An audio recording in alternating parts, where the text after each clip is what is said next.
जमाने में कितने डिजिटल लोग होते थे ये मैं दिखाने का प्रयास करूंगा।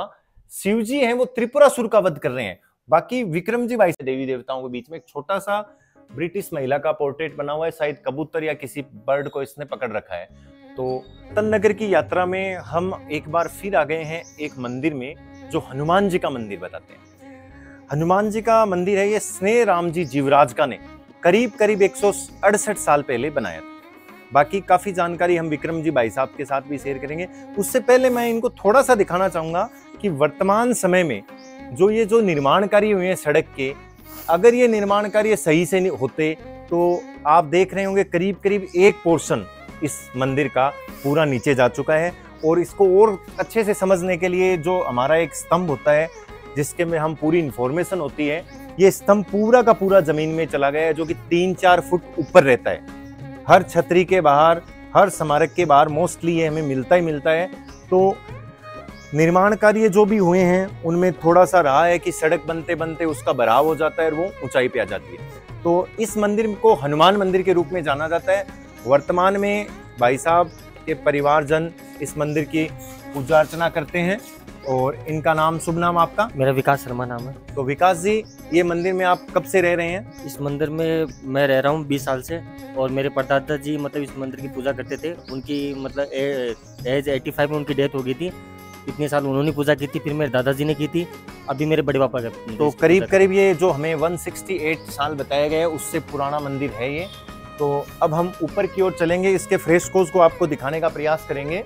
तो विक्रम जी भाई साहब के साथ हम ऊपर की ओर चल रहे हैं। सभी मंदिरों में गणेश जी का प्रथम स्थान होता है। विष्णु भगवान कृष्ण लीला इनके यहाँ पे दिखाई जाती है। और मुख्य मंडप की ओर हम चल रहे हैं। तो मुख्य सभागृह अंदर की ओर है,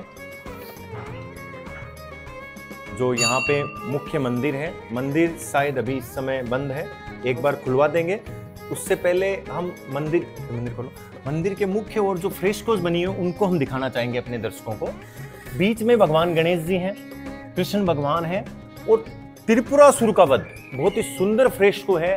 और उस जमाने में कितने डिजिटल लोग होते थे ये मैं दिखाने का प्रयास करूंगा। शिव जी हैं वो त्रिपुरासुर का वध कर रहे हैं। बाकी विक्रम जी भाई साहब एक बार इसके बारे में बताएंगे, फिर मैं एक चीज इसमें जो यूनिक है वो अपने दर्शकों को बताऊंगा।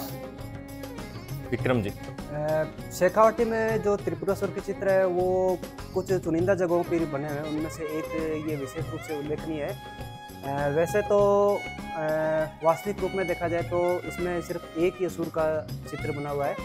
तो ज़्यादातर जो चित्र है उनमें 3 असुर प्रतीक के रूप में बनाए जाते हैं, शायद इसीलिए उनको त्रिपुरासुर कहा जाता है। हाँ, हाँ। इसी चित्र को मैं फिर जूम करके बताना चाहूंगा जो मैंने नोटिस किए। या तो एकता कपूर की महाभारत में हमें डिजिटल तीर मिले थे, और यहाँ आप देखेंगे तो ये जो भी ब्रह्मास्त्र या इस पे चला रहे हैं भगवान, वो पूरा देवता का बना हुआ है। तो ये डिजिटल भगवान विष्णु है। भगवान विष्णु, तो विष्णु जी का अस्त्र होगा कोई भी। उस जमाने में भी ऐसा दिखाने का कल्चर था। इस साइड शिव जी है, वो कौन से असुर का वध कर रहे हैं मैं इनको एक बार फिर दिखाना चाहूंगा। कॉर्नर में महादेव लिखा हुआ है और वो एक असुर का अपने त्रिशूल से वध कर रहे हैं।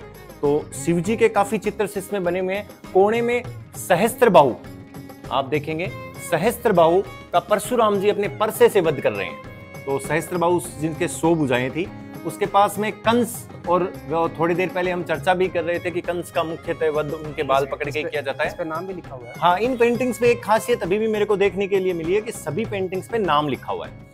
दूसरा, एक पेंटिंग में बीच में पूछना चाहूंगा कि ब्रिटिशर्स का इन्फ्लुएंस बीच में कहां से आया? देवी देवताओं के बीच में एक छोटा सा ब्रिटिश महिला का पोर्ट्रेट बना हुआ है, शायद कबूतर या किसी बर्ड को इसने पकड़ रखा है।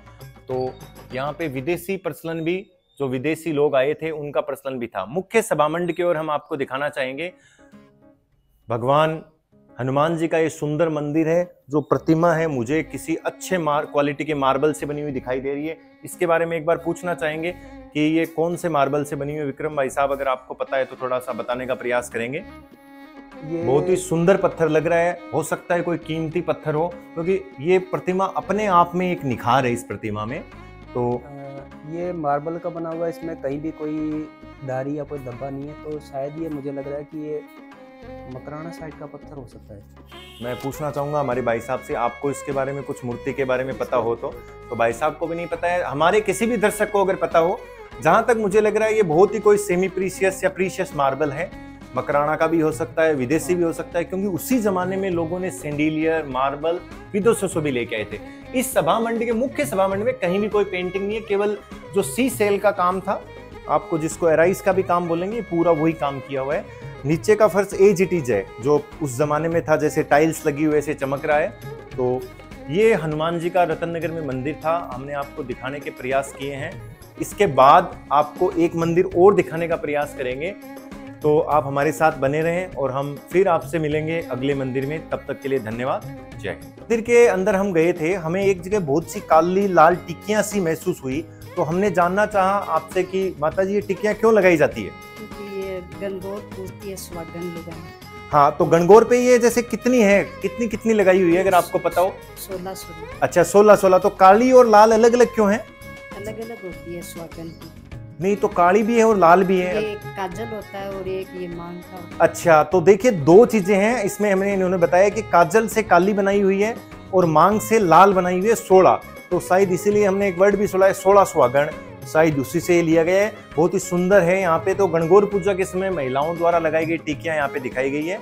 अगर दर्शकों को और भी इसके बारे में कुछ पता हो तो बताने का प्रयास करें। एक शोभा और आंचल नाम से दो इसमें छोटे छोटे चित्र बनाए हुए हैं, ये कौन, आप बता सकते हो? शोभा ये भांजी है और ये आंचल बहू है। अच्छा जी, तो उन्होंने गणगौर पूजा की है, उन्होंने अपने नाम तक लिख रखे हैं। तो माता जी का बहुत बहुत धन्यवाद।